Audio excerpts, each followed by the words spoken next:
ಬಿಸಿಲಲ್ಲಿ ಒಣಗಿಸು, ನೆರಳಲ್ಲಿ ಮಲಗಿಸು ರಾಘವೇಂದ್ರ.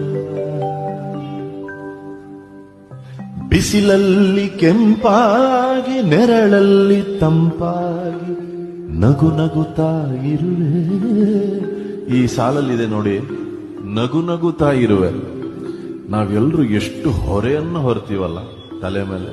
ಅಯ್ಯೋ ಹಿಂಗಾಗ್ಬಿಡ್ಬೇಕು, ಹಂಗಾಗ್ಬಿಡ್ಬೇಕು, ಅಯ್ಯೋ ಅದು ಬಂದಿಲ್ವಲ್ಲ, ಅಯ್ಯೋ ಇದು ಹಿಂಗಾಗಿಲ್ವಲ್ಲ, ಅಯ್ಯೋ ಮೊಸರು ಹೆಪ್ಪಾಕಿಲ್ವಲ್ಲ. ಯಾವುದು ಏನೇ ಆಗಲಿ, ನನಗೊಮ್ಮೆ ಯಾರೋ ಒಂದು ಬಹಳ ಸುಂದರವಾದ ಮಾತನ್ನು ಹೇಳಿದ್ರು. ನಿಮಗೆ ಭಗವಂತನ ಮೇಲೆ ನಂಬಿಕೆ ಇದ್ದೂ ಕೂಡ ನೀವು ಚಿಂತೆ ಮಾಡ್ತೀರಿ ಅಂದ್ರೆ ನೀವು ಭಗವಂತನ ಇನ್ಸಲ್ಟ್ ಮಾಡ್ತಾ ಇದ್ದೀರಾ ಅಂದ್ರೆ. ಎಂಥ ಸುಂದರವಾದ ಮಾತು. ಹಾಗಾಗಿ ನಿಶ್ಚಿಂತೆಯಿಂದ ನೀನು ಕೊಟ್ಟಿದ್ದೇ ಪ್ರಸಾದ ತಂದೆ, ನೀನ್ ಹಿಂಗಿಟ್ರೆ ಹಿಂಗಿರ್ತೀನಿ, ಹಂಗಿಟ್ರೆ ಹಂಗಿರ್ತೀನಿ. ಬಿಸಿಲಲ್ಲೇ ಒಣಗಿಸು, ನೆರಳಲ್ಲೇ ಮಲಗಿಸು ರಾಘವೇಂದ್ರ.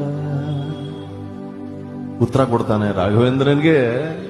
ಆ ಭಕ್ತ ಹೇಳ್ತಾನೆ, ಬಿಸಿಲಲ್ಲಿ ಕೆಂಪಾಗಿ, ನೆರಳಲ್ಲಿ ತಂಪಾಗಿ, ನಗು ನಗುತ್ತಾ ಇರುವೆ ರಾಘವೇಂದ್ರ.